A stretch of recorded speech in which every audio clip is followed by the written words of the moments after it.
Thank you guys for talking to me about this. The show is completely wild in the best way. I appreciate you making me sit there and go, oh my God, what is happening more times than anything I've ever watched. You're welcome. The same way. When this project came your way, what got you most excited about it? And what were you most scared or nervous about? I think that we live in an age where there's just so much content. There's so many things to binge. And, we've gotten really used to just throwing something on and then scrolling through our phone. And when I read these brilliant scripts by Nick Antosca and Lenore Zion, these minds, I just said, this is something that you will not, even if whether you vibe with it or not, whether it's your cup of kitten blood or not, you're not going to scroll through your phone on it. The audience will be captive no matter what. And that was important to me. I wanted to make something that cuts through all of that. It was exciting. I'm a huge horror fan. I'm a huge fan of their work already. So it was a no-brainer for me. And I liked the character. I liked the fact that she is fallible. I like the fact that she is dynamic in this other way, that it's not just like strong woman, she makes big mistakes. And I wanted to see that. I wanted to see a character like this. Also, I wanted to work with Catherine again. This is our second time together, and Catherine is just she's my Boro, baby. That's my Boro. And what I loved about it was that it was sort of I don't know what was happening before the history of these characters. I was told every day because I kind of had lost track. But I kind of love that it was, obviously it has a lot to do with what women go through societally and, the system. But Lisa Nova was sort of, what did you say about that? It wasn't you, wait, how did you put it? You fucked with the wrong filmmaker. Instead of the wrong woman, Yeah. It was like, it made it sort of. We wanted to transcend that. Yeah, it was about sort of the work and the art and like, fuck you in my personal life, But I did appreciate that, even though, I've done a lot of sort of, I've done things where I always feel I'm always against the sexism and I'm always against the whatever. But this was, I don't know, it was kind of cool that it was about art mostly and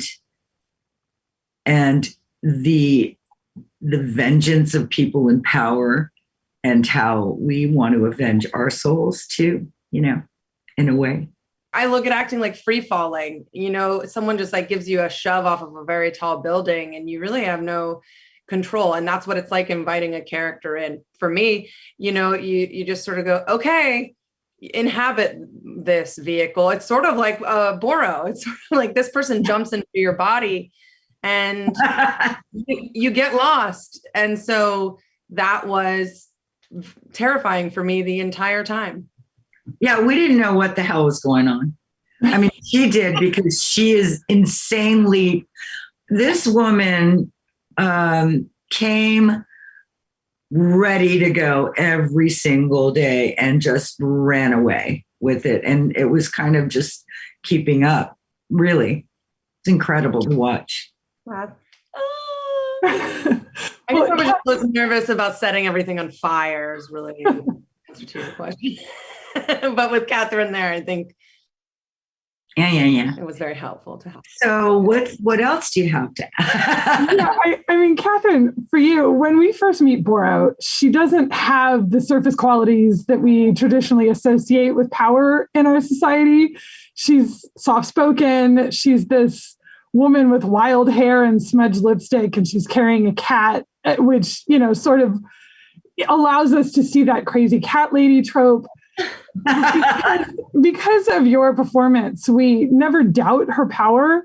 So what is the secret to playing internal power rather than external power, because it really comes through in this. Oh, thank you.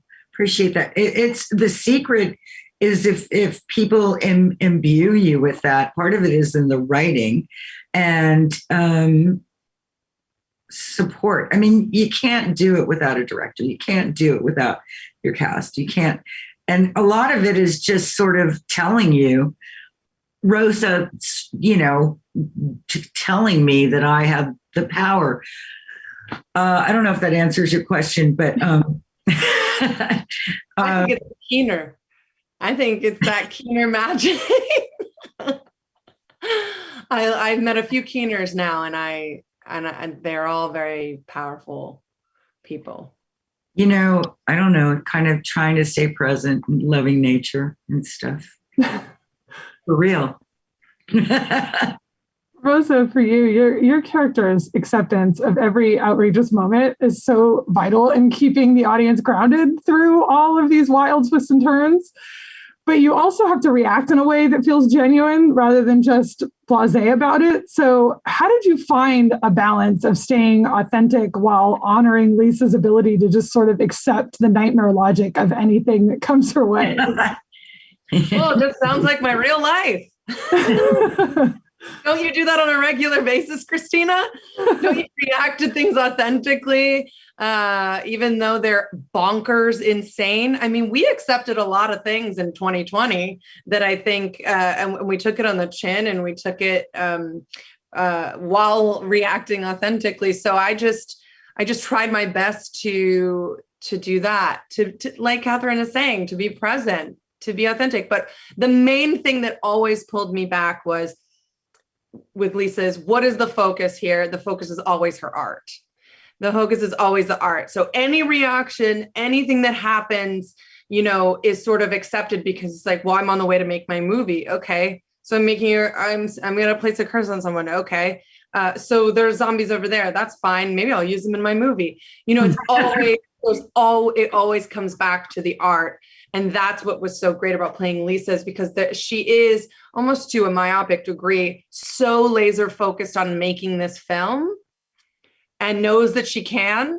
And so everything extraordinary that happens, she reacts to it, because how could you not? These things are really happening to you. These things are extraordinary, but they're not more extraordinary than the dream. And I think that as an actor myself, as an artist myself, wanting to be, in this place that I am now, working with Salazar Keener, there were many things in my actual life that I had to go like, but okay, real life vampires, real life predators, Yeah, it's true. Just to kind of go off of what you said, Rosa, it's interesting because often on a set, you don't do it intentionally, but somehow you start inhabiting the character, and it starts, you kind of start acting nuts if the character's like that. It just really mirrors it.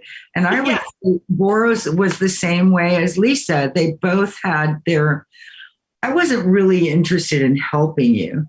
I needed to get something from you. You fascinated me. But, I had my own thing. I had my own objective. So, Catherine, when I spoke with Nick Antosca, he told me that Boro wasn't really inspired by any particular real world occult or mythology, but more of a hodgepodge of many influences. So what inspirations, influences, references did you turn to in creating a backstory and understanding her and figuring out how you wanted to live in that?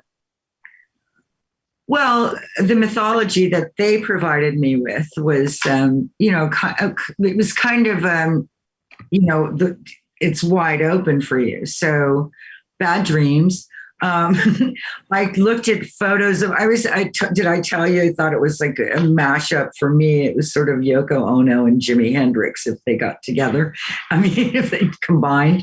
And I don't know, I was just, I found it was very kind of psychedelic in a way that you kind of, the challenge was to expand your mind, but also as like a 6-year-old where there are no limits if you're going to play Darth Vader in something, like, you go, no one can break it. Even though, and it was just fun. I mean, we talk about that it's play and that it's, play is limitless. So, but to be honest, they did fill me in a lot. Not that it really counted, but they freed me up a lot to just do. They were so accepting. Sometimes I just thought, I don't know what the hell's going on here. I really don't know. And for real, right? Yeah, it was a wild ride. And, you shoot everything out of sequence too. It's like, it was a wild ride to shoot it. Yeah. And I would say to Rosa, is this wrong? Is it just completely fucked up? I don't know. Because you want to stay true to the character and represent in any way, evil, good, blah, blah, and all of us in between. You want to do it justice, but these people were people I really know. So that's where the mythology came in. Characters, historical or literary characters who I've come to sort of love. They help. For sure. Well, Rosa, this is billed as a limited series, and Lisa's story feels satisfying and resolved. But from a character standpoint, what do you think her new goals are for the future as she walks away from this? I mean, what is her headspace in those final moments of the season? Well, LA is a black magic town. It can be, and it's filled with predators and vampires. I think we just showcase them, those things in a heightened way. But I think that town can really chew you up and spit you out. So I think by the end, she's like, you know what? I have some internal investigation to do. I'm going to go home. I'm going to find my mom. And, but I don't think she ever stops making art. I think she goes to Brazil and makes a movie there, to be frank with you. Does ayahuasca. Everybody does ayahuasca and, and they make that movie. Ganja's down there. Ganja Monteiro, who did, who directed episodes 2 and 3. She actually, her father leads ayahuasca ceremonies. So we talked a lot about that and a lot about Brazil. She's Brazilian. So yeah, I think she does go and do ayahuasca, and I think she makes another movie there. I think that LA is just, this is just an allegory for how vicious it can be. What does the title of the show mean to each of you guys? Does it have a special meaning, or do you like that people seem to not be quite sure of the meaning of the title? I love it. First of all, it's the name of the IP. It's the name of the book. For me, it was like someone who just steps off the bus and it's this brand new, here comes this brand new cherry flavor. But it is also, it's also just very vague. And I really like that too. I don't even want to prescribe, any kind of answer, like open for interpretation. I have no idea. I really have no idea, except, I saw her lips and they looked like cherry. And so I thought, I don't really know. I really don't know. I've never asked and I've never been told. I apologize to the author of the book because I'm sorry. I feel like it's okay. I believe it's a line that Lou says in the book. It's like, you are, because in LA, they're always looking for the next big thing and the next auteur, and like, you are this brand new cherry flavor. So that's essentially where it comes from. But I like that it's open for interpretation, and people are like, what does it mean?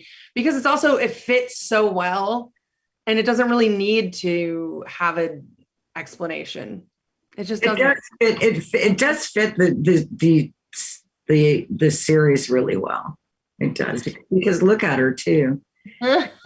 Thanks, both you guys. You're rock stars. I have mad respect for everything you do in this. So thank you. Thank you so much.